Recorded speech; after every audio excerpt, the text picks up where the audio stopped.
नमस्कार। फुटबॉल विश्व कप पर हमारी इस खास पेशकश में आप सबका स्वागत है। मैं हूं गौरव कुमार और यकीन मानिए जिस तरह से वर्ल्ड कप अब तक चला है ना, हर रोज कुछ ना कुछ रिकॉर्ड बन रहे हैं। हर रोज कोई बड़ी टीम जो है वो कहीं ना कहीं मात खा रही है, कहीं ना कहीं उसे टक्कर दी जा रही है और लगातार कुछ ऐसे नाम जो हैं वो सामने आ रहे हैं जो इस वर्ल्ड कप में एक नया मुकाम बना रहे हैं।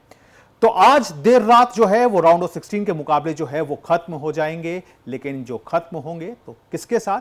जी हां, एक मुकाबला होगा अर्जेंटीना और मिस्र के बीच, वहीं दूसरा मुकाबला जो होगा वो कोलंबिया और स्विट्जरलैंड के बीच। तो इन दोनों मुकाबलों पर हम बात करेंगे, साथ ही साथ हम जानेंगे कि आखिरकार क्रिस्टियानो रोनाल्डो क्यों अनलकी रहे, क्यों पुर्तगाल की टीम को एक बार फिर से बाहर होना पड़ा वर्ल्ड कप के राउंड ऑफ 16 से। तो इन सब चीजों पर हम बात करेंगे। तो आइए शुरुआत करते हैं अपने इस खास कार्यक्रम फीफा फीवर 2026 की।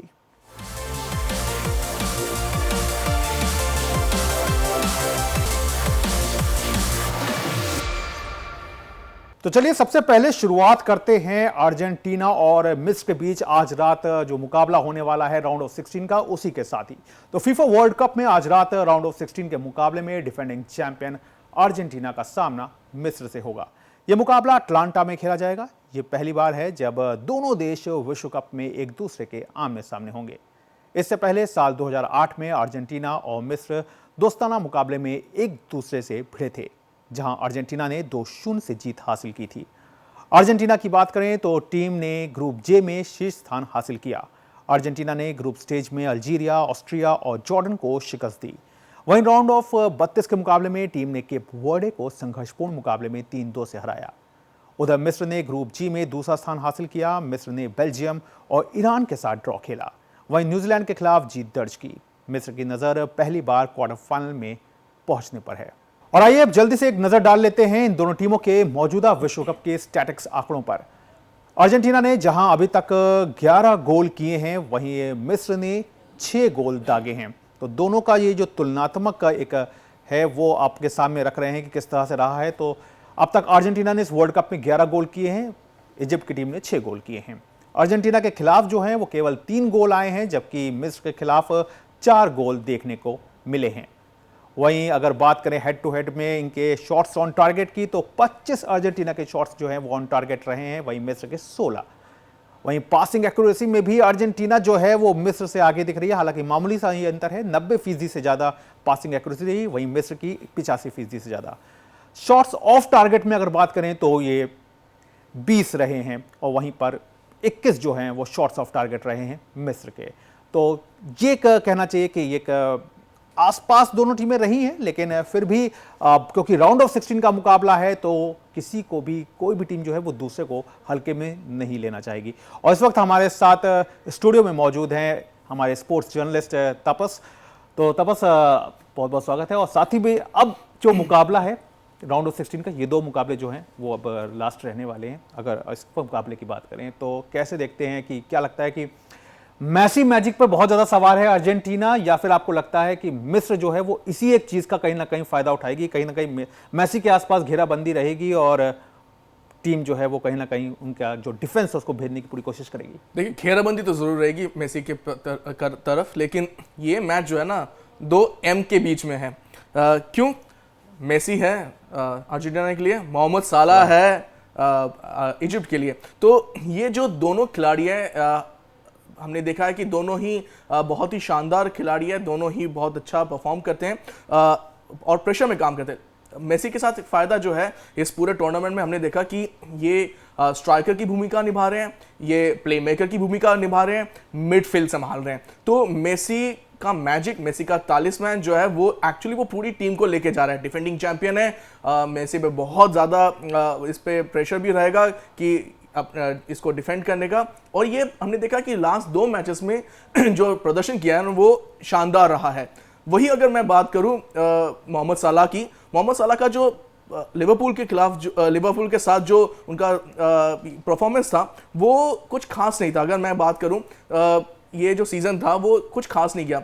तो ये वजह है कि मोहम्मद साला से लोगों को ज़्यादा उम्मीद नहीं है, लेकिन बड़े खिलाड़ी हैं, बड़े खिलाड़ी बड़े जब दबाव होता है, बड़ा मैच होता है तब परफॉर्म करते हैं। तो ये मैच जो है अर्जेंटीना इजिप्ट तो है ही, लेकिन दो के बीच में भी है। और सबसे बड़ी बात है कि उनके बाद भी 2-3 ऐसे खिलाड़ी हैं जो बहुत शानदार प्रदर्शन कर रहे हैं। जैसे अर्जेंटीना के खिलाफ जूलियन अल्वारेज है, एंजो फर्नांडिस है। वैसे ही अगर हम बात करें इजिप्ट की तो मोहम्मद एल्नी है, उमर मार्मूश है। ये दोनों बहुत ही शानदार परफॉर्मेंस कर चुके हैं इस टूर्नामेंट में। इमाम हुशूर ने भी जिस तरह से अभी तक 2 गोल किए हैं, वो भी काफी ज्यादा एक रोमांच जो है वो उस मैच में कहीं ना कहीं पैदा करेगा। तपस, लेकिन अगर मेसी से हट करके अगर अर्जेंटीना की बात करें तो जिस तरह से लिसांड्रो मार्टिनेज है, इमालियानो मार्टिनेज हैं, थियागो अल्बाडा हैं, तो एक टीम जो है वो पूरी कहीं ना कहीं एक नजर आ रही है। बात जरूर चल रही है कि मेसी जो है, मेसी अगर हटा दिया जाए तो अर्जेंटीना कहीं ना कहीं एक कहना चाहिए कमजोर पड़ती हुई दिखेगी, लेकिन ऐसा कुछ नहीं है। अगर आप देखें पूरा उठा करके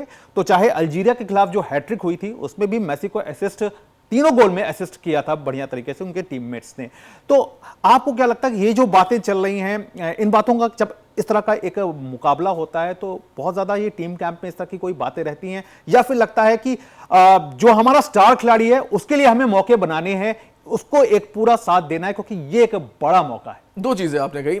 एक तो ये जो आपने कहा कि प्रेशर, ये जो लोग बात करते हैं, ये खिलाड़ी कुछ नहीं सोचते हैं, सुनते भी नहीं, क्योंकि इनके मैनेजर, टीम के मैनेजर होते हैं, ये फ़ोन ले लेते हैं या इनको बोला जाता है कि ये 1-1.5 महीना जो है ये डिटॉक्स रहेंगे सोशल मीडिया से, फ़ोन से आप हट के रहेंगे।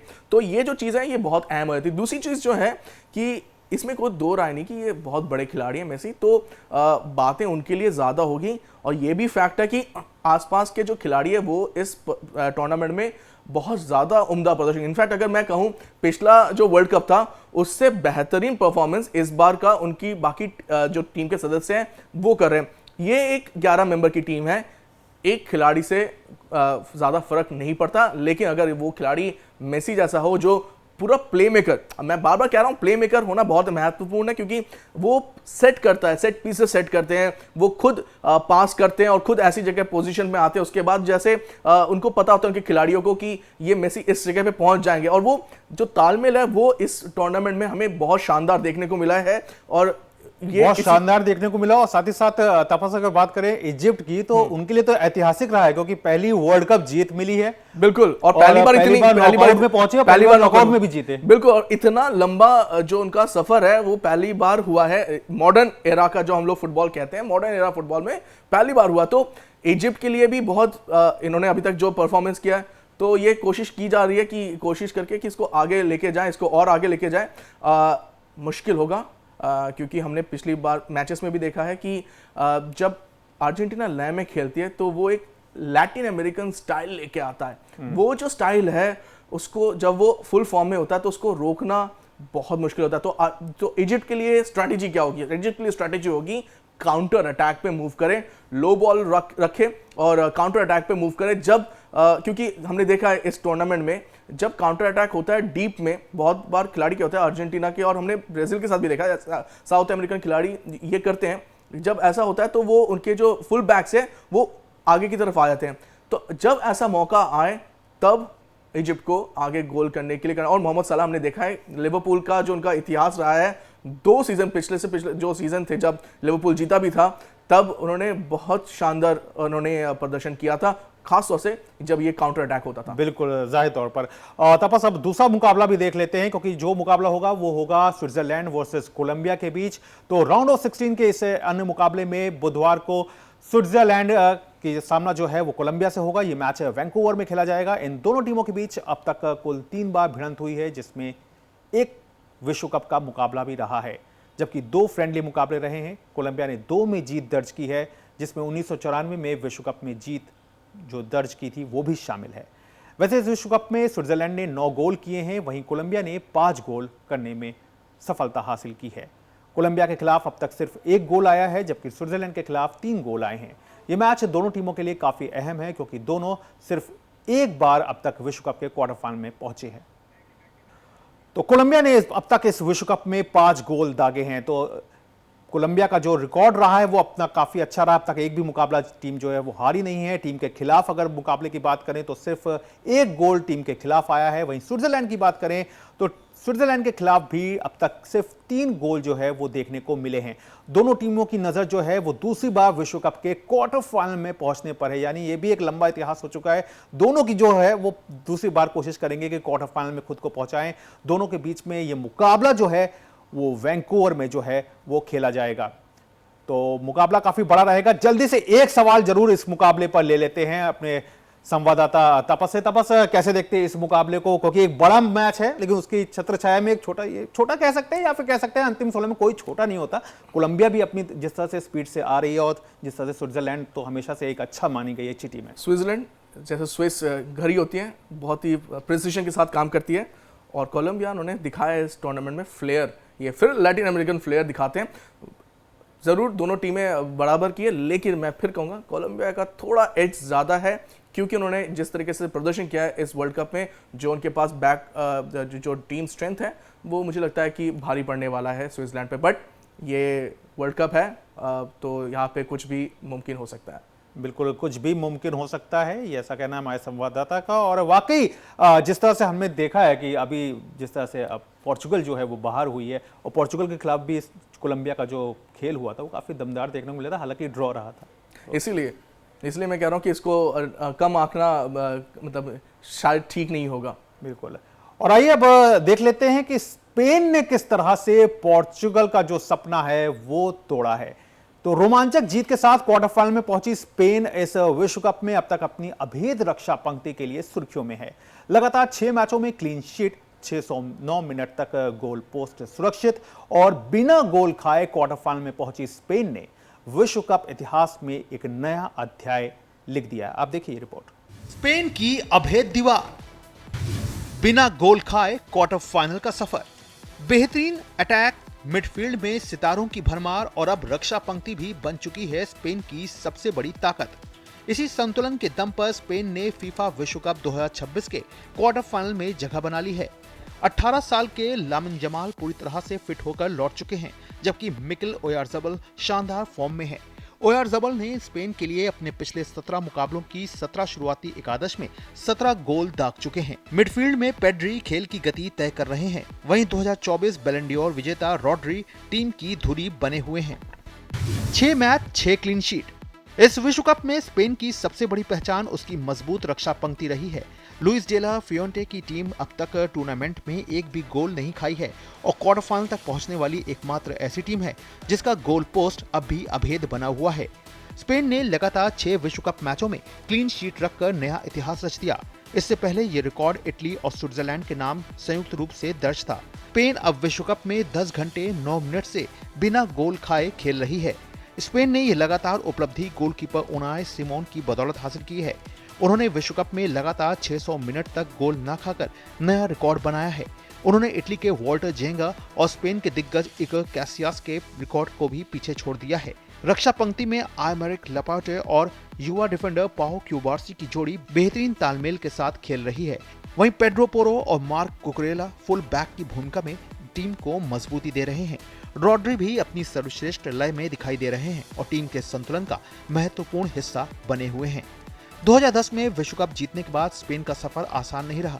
2012 में यूरो खिताब बचाने के बाद टीम को लगातार 2 विश्व कप में ग्रुप चरण से बाहर होना पड़ा, जबकि 2022 में अंतिम 16 में हार का सामना करना पड़ा। लेकिन अब मौजूदा यूरोपीय चैंपियन के रूप में उतरी स्पेनिश टीम फिर से विश्व फुटबॉल के शिखर पर लौटने की मजबूत दावेदार नजर आ रही है और मौजूदा फॉर्म को देखते हुए ये टीम किसी भी प्रतिद्वंदी को चुनौती देने में सक्षम है। Sports desk, DD news. तो वाकई स्पेन ने केवल पोर्चुगल का दिल नहीं तोड़ा है, बल्कि दुनिया भर में फैले क्रिस्टियानो रोनाल्डो के फैंस को भी रुला दिया है। और तपस से फिर एक बार हम लोग जानने की कोशिश करते हैं इस मुकाबले को। तपस, वैसे तो बहुत सारे सवाल हैं, लेकिन एक छोटा सा सवाल, स्पेन क्या बढ़ रहा है 2010 की तरफ?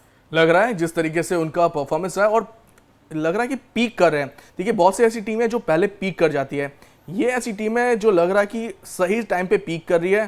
पोर्तुगल के खिलाफ जो मैच है, जो फर्स्ट हाफ आप देखिए तो आपको लगेगा कि पहले 10 मिनट में स्पेन ने छड़ी लगा दी थी एकदम से, एक के बाद एक चांसेस लगाने गोल के। पोर्तुगल का फर्स्ट चांस आया था, मेन जो अच्छा चांस, वो आप 30 मिनट के बाद आया था। तो आप समझ सकते हैं कि गैप कितना ज़्यादा था। 1-0 का स्कोर लाइन जरूर है, लेकिन वो 1-0 का स्कोर लाइन यह नहीं दर्शाता कि किस तरीके से स्पेन के फॉरवर्ड मिडफील्ड ने छका के रखा था पूरे पोर्तुगल को। और ये कहना गलत नहीं होगा कि शायद 2-3 गोल एक्स्ट्रा हो सकते थे।